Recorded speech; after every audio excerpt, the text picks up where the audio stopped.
Praise the lord. ಪ್ರೀತಿಯ ಸಹೋದರ ಹಾಗೂ ಸಹೋದರಿ, ದಿನ ನೋಡದಲ್ಲಿ ಬಹಳ ಸಂತೋಷವಾಗಿದ್ದೇನೆ. ಯೇಸು ಕ್ರಿಸ್ತನ ಶ್ರೇಷ್ಠವಾದ ನಾಮದಲ್ಲಿ ನಿಮಗೆಲ್ಲರಿಗೂ ವಂದನೆ ಸಲ್ಲಿಸ್ತೇನೆ. ಶಾಲೋಮ್, ನಿಮಗೆ ಸಮಾಧಾನ ಉಂಟಾಗಲಿ. ಪ್ರೀತಿಯ ದೇವ ಮಕ್ಕಳೇ, ಕಳೆದ ವಾರನ ಅದ್ಭುತವಾಗಿ ಕಾಪಿಕೊಂಡು ನೀವು ಹೊಸ ದಿನ ಮುಂಜಾನೆ ನೋಡುವಂತೆ ಕೃಪೆ ಕೊಟ್ಟಿಗಾಗಿ ದೇವ್ರ ನಾಮಕ್ಕೆ ಸ್ತೋತ್ರ ಸಲ್ಲಿಸೋಣ. ಪ್ರೀತಿಯ ದೇವ ಮಕ್ಕಳೇ, ಮುಂಜಾನೆ ವೇಳೆ ದೇವರು ಒಂದು ಒಳ್ಳೆ ವಾಗ್ದಾನ ಕೊಟ್ಟಿದ್ದಾರೆ. ಏನಂದ್ರೆ, ಯೆಹೋವನಲ್ಲಿ ಭಯಭಕ್ತಿ ಉಳ್ಳವನಾಗಿ ಆತನ ಮಾರ್ಗಗಳಲ್ಲಿ ಎಂಬುದಾಗಿ. ಹೌದು ಪ್ರೀತಿ ದೇವ ಮಕ್ಕಳೇ, ನಮ್ಮ ಜೀವಿತದಲ್ಲಿ ಯಾವ ರೀತಿಯಲ್ಲಿ ದೇವ್ರ ಒಳ್ಳೆ ಮಾರ್ಗದಲ್ಲಿ ನಾವು ನಡೀತಾ ಇದ್ದೇವೆ ಎಂಬುದು ಬಹಳ ಮುಖ್ಯವಾಗಿದೆ. ಇದಕ್ಕೆ ಆಧಾರವಾಗಿ ದಾವೀದನ ಬರೆದ ಕೀರ್ತನೆ 128ನೇ ಅಧ್ಯಾಯ 1-2ನೇ ವಾಕ್ಯ ನಿಮಗಾಗಿ ಓದ್ತೀನಿ. ದಯಮಾಡಿ ನಿಮ್ಮಲ್ಲಿ ಸತ್ಯವಿದ್ದರೆ ತೆಗೆದು ಧ್ಯಾನಿಸಬೇಕೆಂಬುದಾಗಿ ನಾನು ಕೇಳಿಕೊಳ್ತೇನೆ. ಅಲ್ಲಿ ಹೀಗೆ ಬರೀತಾರೆ, ಯೆಹೋವನಲ್ಲಿ ಭಯಭಕ್ತಿಯುಳ್ಳವನಾಗಿ ಆತನ ಮಾರ್ಗಗಳಲ್ಲಿ ನಡೆಯುವವನು ಧನ್ಯನು. ನಿನ್ನ ಇಷ್ಟಾರ್ಥ ಜೀವಿತವನ್ನು ನೀನೇ ಅನುಭವಿಸುವಿ, ನೀನು ಧನ್ಯನು, ನಿನಗೆ ಶುಭವಿರುವುದು. ಆಮೇಲೆ ಹಲ್ಲೆಲೂಯಾ. ಪ್ರೀತಿಯ ಮಕ್ಕಳೇ, ದಾವೀದನ ಕೀರ್ತನೆ ನೋಡೋದಾದ್ರೆ ಪ್ರೀತಿಯ ಮಕ್ಕಳಿಗೆ ಇಲ್ಲಿ ದೇವ್ರ ವಾಕ್ಯ ಹೀಗೆ ಹೇಳ್ತದೆ ನೋಡಿ. ಈ ಕೀರ್ತನೆ ಹೇಳ್ತಾರೆ, ಆದರ್ಶ ಮನೆಯನ್ನು ಚಿತ್ರಣವನ್ನು ನೋಡೋದಾದ್ರೆ ಗಂಡ ಹೆಂಡತಿ ತಮ್ಮ ಜೀವಿತದಲ್ಲಿ ಯಾವ ರೀತಿಯಲ್ಲಿ ದೇವ್ರ ಭಯಭಕ್ತಿಯಿಂದ ಜೀವಿಸ್ತಾ ಇದ್ದಾರೆ ಎಂಬುದಾಗಿ ಇದು ನೋಡ್ತೇವೆ. ಹೌದು ಪ್ರೀತಿ ಮಕ್ಕಳೇ, ಗಂಡ ಆದವರು ತನ್ನ ದೇವರಲ್ಲಿ ಭಯದಿಂದ ಜೀವಿಸಬೇಕು. ದೇವ್ರು ನಮ್ಮನ್ನು ನೋಡ್ತಾನೆ, ನಮ್ಮನ್ನು ಒಳ್ಳೆ ಮಾರ್ಗದಲ್ಲಿ ನಾವು ನಡಿಬೇಕೆಂಬುದೇ ದೇವ್ರ ಆಸೆ.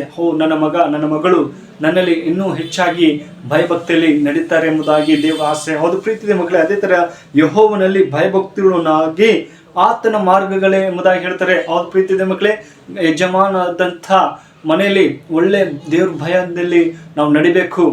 ಪತ್ನಿನೂ ಕೂಡ, ಸ್ತ್ರೀ ಆದರೂ ಕೂಡ ದೇವ್ರ ಮಕ್ಕಳನ್ನು ನೋಡುವುದರಲ್ಲಿ, ಪೋಷಿಸುವುದರಲ್ಲಿ ಒಳ್ಳೆ ರೀತಿಯಲ್ಲಿ ಭಯಭಕ್ತಿಯಿಂದ ನಡಿಬೇಕೆಂಬುದಾಗಿ ದಾವೀದನ ಈ ಕೀರ್ತನೆಯಲ್ಲಿ ನೋಡ್ತೇವೆ ಪ್ರೀತಿಯ ಮಕ್ಕಳೇ. ಅದೇ ತರ ದಾವೀದನ ಬರೆದ ಕೀರ್ತನೆ 1ನೇ ಅಧ್ಯಾಯ 1ನೇ ವಾಕ್ಯ ನೋಡೋದಾದ್ರೆ, ಯಾವನು ದುಷ್ಟರ ಆಲೋಚನೆಯಂತೆ ನಡೆಯದೆ ಪಾಪಾತ್ಮರ ಮಾರ್ಗದಲ್ಲಿ ನಿಂತುಕೊಳ್ಳದೆ ಧರ್ಮದಿಂದ ಕೊರಡನೆ ಕುಳಿತುಕೊಳ್ಳದೆ ಯೆಹೋವನ ಧರ್ಮಶಾಸ್ತ್ರದಲ್ಲಿ ಆನಂದ ಪಡುವನಾಗಿ ಅದನ್ನೇ ಹಗಲಿರಲು ಧ್ಯಾನಿಸುತ್ತಿರುವನು, ಅವನು ಎಷ್ಟೋ ಧನ್ಯನು. Amen, hallelujah. ಹೌದು ಪ್ರೀತಿಯ ಮಕ್ಕಳೇ, ದೇವ್ರ ವಾಕ್ಯ ಹೇಳ್ತದೆ, ನಾವು ಯಾವನ ದುಷ್ಟರ ಆಲೋಚನೆಯಂತೆ ನಡೆದೇ ದೇವ್ರ ಮಾರ್ಗದಲ್ಲಿ ನಾವು ನಡಿಬೇಕು.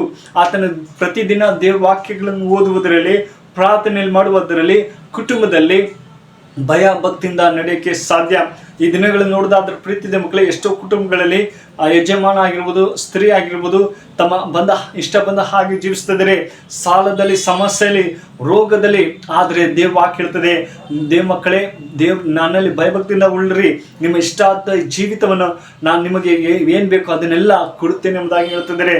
ಹೌದು ಪ್ರೀತಿಯ ಮಕ್ಕಳೇ, ಅದೇ ತರ ಯಾವನು ದುಷ್ಟರ ಆಲೋಚನೆಯಂತೆ ನಡೆಯದೆ ಪಾಪಾತ್ ಮಾರ್ಗದಲ್ಲಿ. ಹೌದು ಪ್ರೀತಿಯ ಮಕ್ಕಳೇ, ನಾವು ಪಾಪ ಮಾರ್ಗದಲ್ಲಿ ನಡೆಯದೆ ಒಳ್ಳೆ ಮಾರ್ಗದಲ್ಲಿ ನಡಿಬೇಕು. ದೇವ್ರು ನಮ್ಮನ್ನು ನೋಡ್ತಾರೆ, ನಮ್ಮ ಮಕ್ಕಳನ್ನ ನೋಡ್ತಾರೆ. ನಾವು ದೇವ್ರ ಭಯಭಕ್ತಿಯಿಂದ ನಾವು ಜೀವಿಸ್ಬೇಕು. ಪಾಪನ ಬಿಟ್ಟು ಒಳ್ಳೆ ಮಾರ್ಗದಲ್ಲಿ ನಡೆಯುವಾಗ ದೇವ್ರು ನಮ್ಮನ್ನು ಆಶೀರ್ವದಿಸ್ತಾರೆ. ಹೌದು ಪ್ರೀತಿಯ ಮಕ್ಕಳೇ, ಈ ದಿನಗಳಲ್ಲಿ ನೋಡೋದಾದ್ರೆ ಎಷ್ಟೋ ಸಮಸ್ಯೆಯಲ್ಲಿದ್ದಾರೆ, ಎಷ್ಟೋ ರೋಗದಲ್ಲಿದ್ದಾರೆ. ಆದ್ರೆ ದೇವ್ರು ಹೇಳ್ತಾರೆ, ದೇವ್ರ ವಾಕ್ಯ ಹೇಳ್ತದೆ, ನನ್ನಲ್ಲಿ ಭಯಭಕ್ತಿಯಿಂದ ನೀವು ಜೀವಿಸಿರಿ, ನಾನು ನಿಮ್ಮನ್ನು ಎಲ್ಲ ರೀತಿಯಲ್ಲಿ ಸಹಾಯ ಮಾಡ್ತೀನಿ ಎಂಬುದಾಗಿ ಹೇಳ್ತಿದ್ದಾರೆ. ಆತನ ಮಾರ್ಗದಲ್ಲಿ ನಡೆಯುವವನು ಧನ್ಯನು. ಹೌದು ಪ್ರೀತಿಯ ಮಕ್ಕಳಿಗೆ, ನಾವು ಯಾವ ಮಾರ್ಗದಲ್ಲಿ ನಡೀತಾ ಇದ್ದೀವಿ ಎಂಬುದು ನಾವು ತೀರ್ಮಾನ ಮಾಡಿಕೊಳ್ಳಬೇಕು. ಅದೇ ತರ ದಾವೀದನ ಬರೆದ ಕೀರ್ತನೆ 34ನೇ ಅಧ್ಯಾಯ 14-14 ವಾಕ್ಯ ನೋಡಿದಾದ್ರೆ ಪ್ರೀತಿಯ ಮಕ್ಕಳೇ, ಅಲ್ಲಿ ಹೀಗೆ ಹೇಳ್ತಾರೆ ನೋಡಿ. ದಾವೀದ ಬರೆದ 34:11 ವಚನ ಏನು ಹೇಳ್ತದೆ, ಮಕ್ಕಳಿರ ಬನ್ನಿರಿ, ನನ್ನ ಮಾತನ್ನು ಕೇಳಿರಿ, ನಾನು ಯೆಹೋವನ ಭಯವನ್ನು ನಿಮಗೆ ಕಳಿಸುವೆನು. Amen, hallelujah. ಎಷ್ಟು ಚೆನ್ನಾಗಿ ಹೇಳ್ತಿದ್ದಾರೆ, ಮಕ್ಕಳಿರ ಬನ್ನಿರಿ. ಹೌದು ಪ್ರೀತಿಯ ಮಕ್ಕಳು, ಈ ದಿನಗಳಲ್ಲಿ ದೇವ್ರು ನಮ್ಮನ್ನು ಕರೀತಿದ್ದಾರೆ, ಮಕ್ಕಳಿರ ಬನ್ನಿರಿ, ಮತ್ತೆ ನಾನು ಯೆಹೋವನ ಭಯವನ್ನು ನಿಮಗೆ ಕಳಿಸುವೆನು. ದೀರ್ಘಾಯುಷು ಬೇಕೋ, ಬಹು ದಿವಸ ಬದುಕಿ ಸುಖವನ್ನು ಅನುಭವಿಸಬೇಕೋ. ಹೌದು ಪ್ರೀತಿಯ ಮಕ್ಕಳು, ಪ್ರಶ್ನೆ ಮಾಡ್ತಾರೆ, ಸುಖವಾಗಿ ಬಾಳ್ಬೇಕಾ ಇನ್ನು ಹೆಚ್ಚಾಗಿ? ಹೌದು ಪ್ರೀತಿಯ ಮಕ್ಕಳು, ಎಲ್ಲರಿಗೂ ಆಸೆ, ನಾನು ಕೂಡ ಇನ್ನು ಹೆಚ್ಚಾಗಿ ಬದುಕಬೇಕೆಂಬುದಾಗಿ ಆಸೆ. ಕುಟುಂಬದಲ್ಲಿ, ಸಂಬಂಧಿಕರದಲ್ಲಿ ಎಲ್ಲ ರೀತಿಯಲ್ಲಿ ಸಂತೋಷ. ಆದರೆ ನಾವು ಯಾವ ಮಾರ್ಗದಲ್ಲಿ ನಾವು ನಡೀತಾ ಇದ್ದೀವಿ, ನಮಗೆ ಆಶೀರ್ವಾದ ಬೇಕು, ಎಲ್ಲವನ್ನೂ ಬೇಕು.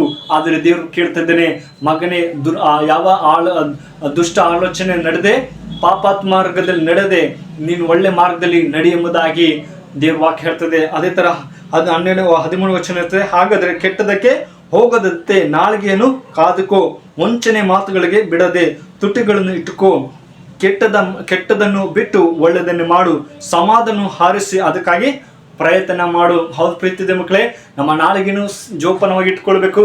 ನಾವು ಯಾವ ರೀತಿಯಲ್ಲಿ ಮಾತಾಡ್ತಾ ಇದೀವಿ, ಕುಟುಂಬದಲ್ಲಿ ಆಗಿರ್ಬೋದು, ಮಕ್ಕಳ ಮಧ್ಯದಲ್ಲಿ ಆಗಿರ್ಬೋದು, ಅಥವಾ ಸಂಬಂಧಿಕರಲ್ಲಿ ಕೆಲಸ ಕಾರ್ಯಗಳಲ್ಲಾಗಲಿ ದೇವ್ರು ನಮ್ಮನ್ನು ನೋಡುವಂತಹ ದೇವರಾಗಿದ್ದಾನೆ. ಪ್ರೀತಿ ಹೃದಯ ಮಕ್ಕಳೇ, ಕುಟುಂಬದಲ್ಲಿ ಎಲ್ಲವಾಗಲೂ ಎಷ್ಟೋ ಜನರಲ್ಲಿ ಅಸಮಾಧಾನದಲ್ಲಿದ್ದಾರೆ, ಸಂತೋಷ ಇಲ್ಲದೆ ತಮ್ಮ ಇಷ್ಟ ಬಂದ ಹಾಗೆ ಬೈತಾ ಇದ್ದಾರೆ.